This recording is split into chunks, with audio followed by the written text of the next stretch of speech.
For years, the cycle has been to get new plants and then to replace the stuff, and then the birds take it, and then we come back again to replace it and do it all over again. That's why I made this, where the birds aren't going to take anything from it. If you want to know how, stick with me. In this project, I'm repurposing some 1x2 that I had in the shop, cutting it to 21¼ inches and 6½ inches for the sides.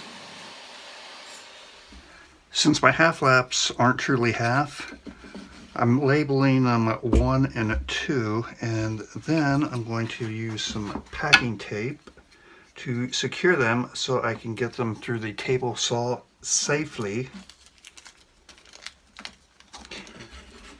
So the end product should look like this, and I'll be able to pass this alongside the fence a lot more secure and safe. The groove that I'm cutting is 1/4 inch deep and halfway through on the side walls, and I cut the front 2 runners as well. This groove will accommodate an 1/8 inch sheet of ply.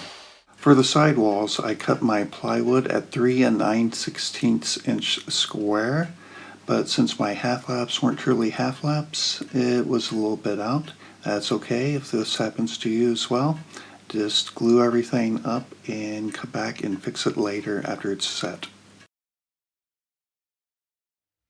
From that point, I sanded everything down nice and flush on both sides, and then I used my edge joiner jig to get a straight edge and flipped it around to get that perfect parallel edge. When you're sewing the French cleat, make sure that you allow enough room for 2 pocket holes on one side, and for the wall cleat, you can cut 1/4 inch off to allow for expansion. The groove on the side walls is 1/4 inch deep as well, and from there, assemble the front panel and attach the side walls. As far as the cleat goes, make sure that the angled edge goes towards the inside of the planter so that way it will fit to the wall. For the bottom runner, I'm using a 1x2 to help prop it up to get the right height. And as far as the back runner goes, make sure that you have enough room for the wall cleat to fit in and out of there freely before you set anything in.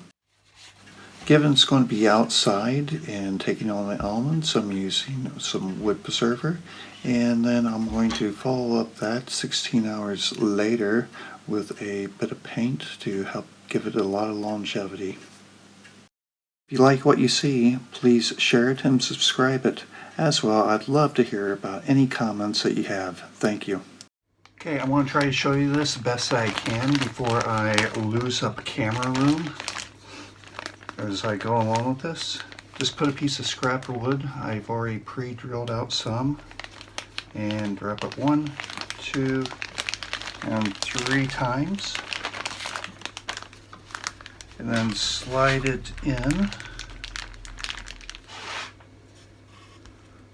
and then hold everything down so the plastic doesn't bind,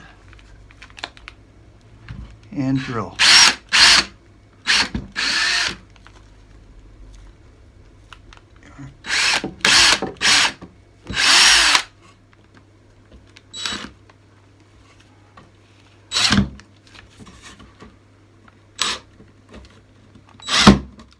As the front and back were a little bit too narrow, I ended up using a 90-degree drill attachment.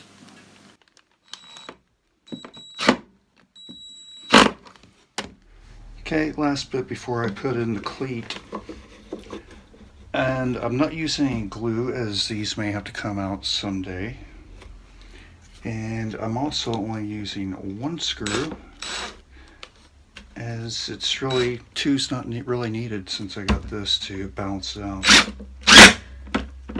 Okay, before I go to the cleat, just take a screwdriver and put some drainage holes in. Prep the wall cleat. I drilled out 4 equally or quasi-equally spaced holes to help stop any splitting before I attach it to the fence.